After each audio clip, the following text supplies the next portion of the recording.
नमस्कार दोस्तों, आप सभी का RS all about learning channel में फिर से स्वागत है। पिछले वीडियो में हमने आदिकाल के धर्म संबंधी काव्य में अभ्रंश साहित्य को समझ लिया था। आज हम सिद्ध साहित्य को समझेंगे। सिद्ध साहित्य में जिसने सबसे अच्छा कार्य किया गया तो ऐसा माना जाता है कि राम कुमार वर्मा ने बहुत ही अच्छा कार्य किया।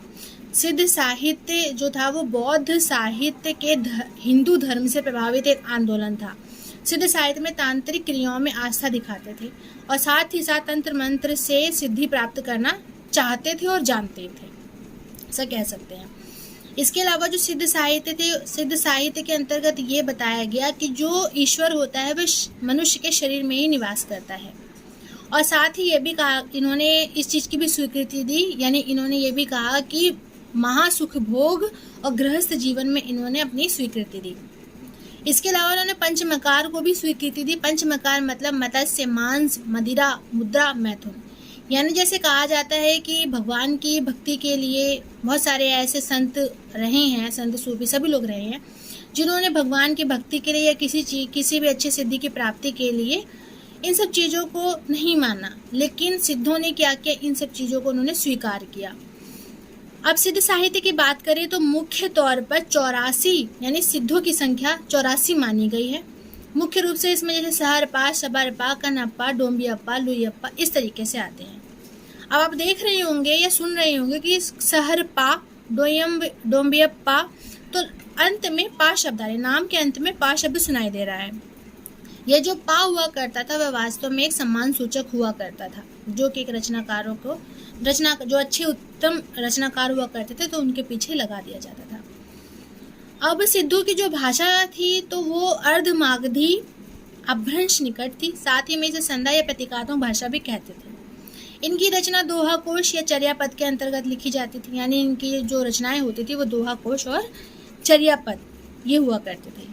और दोहा कोश और चर्यापद होते थे वे अनुष्ठानों में गाए जाने वाले गीत इसमें समाहित हुआ करते थे। ठीक है, जो सिद्ध साहित्य है ये वास्तव में बौद्ध साहित्य का जो वज्रयान जैसे था, वज्रयान शाखा, तो मतलब इनका जो प्रचार प्रसार के लिए जो साहित्य को लिखा गया तो वही वास्तव में बाद में जाके सिद्ध साहित्य कहलाया। अब सिद्ध साहित्य संत साहित्य में जाके ये शब्द और साखी बन गया और जो इसका प्रभाव पड़ा वो कबीर जैसे विद्वानों पे पड़ा। ठीक है, अब इसमें बहुत सारे तो हैं, लेकिन इसमें जो मुख्य तौर पे याद करने वाले हैं वो 6 ही हैं। 6 में भी 3 ऐसे रचनाकार हैं जिनकी रचनाएं सबसे ज़्यादा पूछी जाती हैं और 3 ऐसे हैं जिनका जो मतलब सिर्फ नाम के आधार पे तो आपको पता होना चाहिए, लेकिन उनकी रचनाएं इतनी महत्वपूर्ण नहीं है। तो वो मैं आपको ट्रिक के माध्यम से भी आपको चार्ट में बताऊँगी। तो चलिए चार्ट से समझते हैं। अब देखिए चार्ट के माध्यम से सीखते हैं, चार्ट के माध्यम से। ठीक है, सिद्ध साहित्य हमने क्या अभी किस बारे में पढ़ा? सबसे पहले सिद्ध साहित्य में छोटी छोटी चीज़ें दोबारा से रिवाइज कर लेते हैं। सबसे पहले इसकी समय सीमा देख लो, 7 से 13वीं सदी। और सिद्ध साहित्य में कितने सिद्ध हैं? सिद्धों की संख्या 84। ठीक है, सिद्धों की संख्या 84, समय सीमा 7 से 13वीं सदी। उसके अलावा इनकी भाषा कैसी थी? अर्धमागधी अपभ्रंश, अर्धमागधी अपभ्रंश, और साथ में इसे संध्या या प्रतीकात्मक भाषा भी कहते थे। इनकी जो रचना लिखी जाती थी वो किस में होती थी? दोहा कोश और चर्यापद में। चर्यापद को हम चर्या गीत करके भी समझ सकते हैं। ठीक है, और साथ ही में इन्होंने किसकी बात की? पंचमकार की। पंचमकार में कौन कौन थे? मत्स्य, मांस, मदिरा, मुद्रा और मैथुन। ठीक है, इन सबको उन्होंने स्वीकृति दी। अब ये चीज़ें हो गई। अब हम इसमें रचनाकार और उनकी रचनाएं पढ़ेंगे। अब देखिए इसमें रचनाकार जो मुख्य तौर से पढ़ने वाले हैं वो कौन कौन आते हैं? सबसे पहले का नाम है सरहप्पा। ठीक है, फिर आते हैं लुइप्पा, फिर कौन आते हैं? शबरपा, फिर कन्हप्पा, ठीक है। फिर कौन आते हैं, कन्हप्पा हो गया। फिर आते हैं डोम्बियप्पा, डोम्बियप्पा। और फिर छठे कौन से आते हैं, डोम्बियप्पा हो गया, सरहप्पा, लुयप्पा, शबरप्पा, कन्हप्पा, डोम्बियप्पा और कुकुरियप्पा, कुकुरियप्पा, ठीक है। ये आ गए। अब देखो मैंने आपको पहले बताया, देखो उनके लास्ट में आपको पापा दिखाई दे रहा है, पापा। तो मैंने आपको बताया था कि पा क्या हुआ करता था, उपाधि हुआ करती थी। पा क्या होती थी, उपाधि, ठीक है। अब देखो, अब ये तो मैंने बता दिया कि रचनाकार सरहप्पा, लुयप्पा, शबरप्पा, कन्हप्पा, डोम्बियप्पा। और ये आपको एक सीक्वेंस में मैंने दे रखा है, क्रम से दे रखा है कि इनके बाद इन्होंने लिखा, इन्होंने इस तरीके से।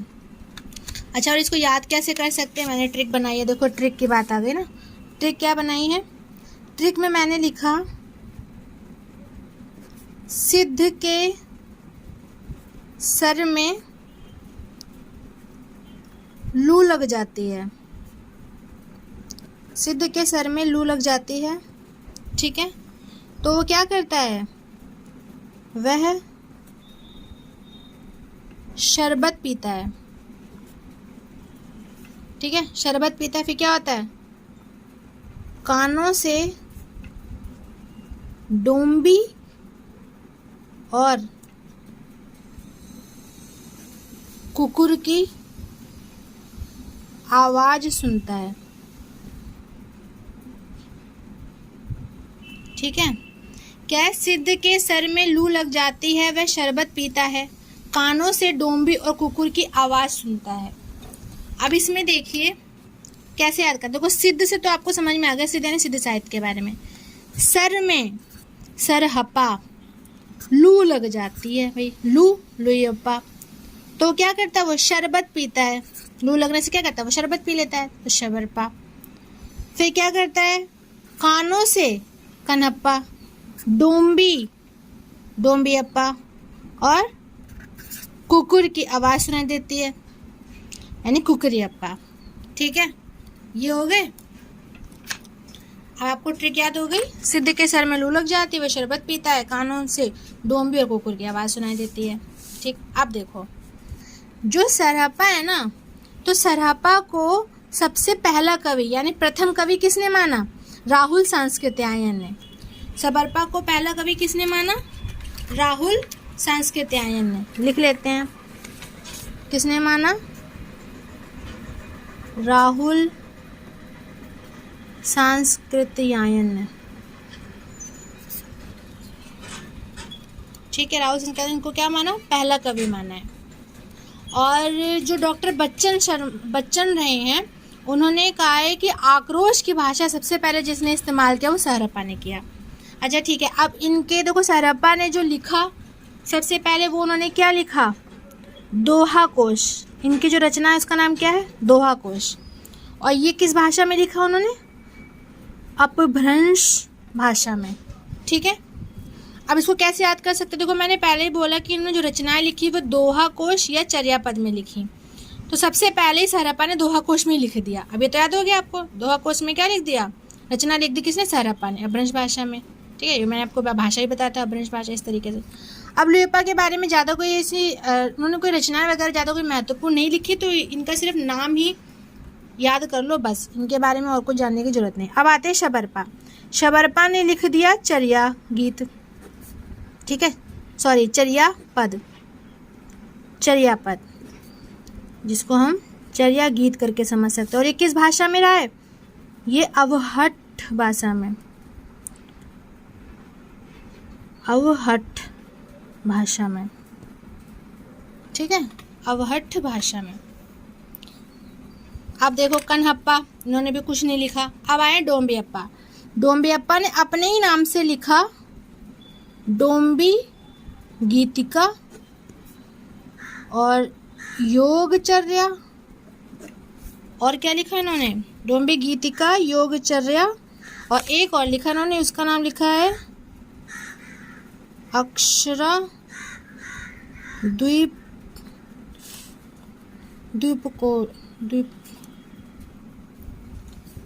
द्वीप को देश। ठीक है, ये लिखा है उन्होंने। अब देखो इसको कैसे याद कर सकते हो। पहले सरप्पा उन्होंने लिखा दोहा कोश और अपभ्रंश भाषा, मैंने पहले बता दिया। फिर लुइयप्पा उन्होंने कुछ नहीं लिखा। फिर एक ने लिखा शबरपा है, शबरपा ने क्या लिखा, चर्यापद, जिसको चर्या गीत करके समझ सकते हो रवहट भाषा में। फिर कन्हप्पा इन्होंने कुछ नहीं लिखा। डोम्बियप्पा है, डोम्बी गीत का योगचर्या अक्षरा द्वीप को देश। फिर आए कुकरियप्पा, इन्होंने कुछ नहीं लिखा। अब 6 नाम आप याद कर लो और ऐसे ध्यान करो, एक ने लिखा फिर नहीं लिखा, लिखा नहीं लिखा, लिखा नहीं लिखा। ठीक है, इन्होंने मतलब लिखा होगा कि महत्वपूर्ण जो रहे हैं वो यही रहे हैं। ठीक है, तो ये आप ऐसे इसको याद कर सकते हैं। बाकी मैंने आपको ट्रिक भी बता दी है। तो ये था सिद्ध साहित्य, जो मैंने आपको मौखिक तौर पे भी समझा दिया और मैंने लिखित में भी आपको चार्ट के माध्यम से भी समझा दिया है। तो आशा करती हूँ कि आपको ट्रिक मेरी पसंद आई होगी। और ये जो चीज़ें मैंने आपको बताई हैं, ये मैंने ज़्यादा अंदर तक घुस के नहीं बताया, मैंने आपको ऊपरी तौर पे बताया है, लेकिन जितना भी मैंने आपको बताया ये अवश्य पूछे जाते हैं। तो आशा करती हूँ आपको पसंद आया होगा, और अगर आ जाए पसंद तो आप लाइक कर सकते हैं, सब्सक्राइब भी कर सकते हैं। Thank you.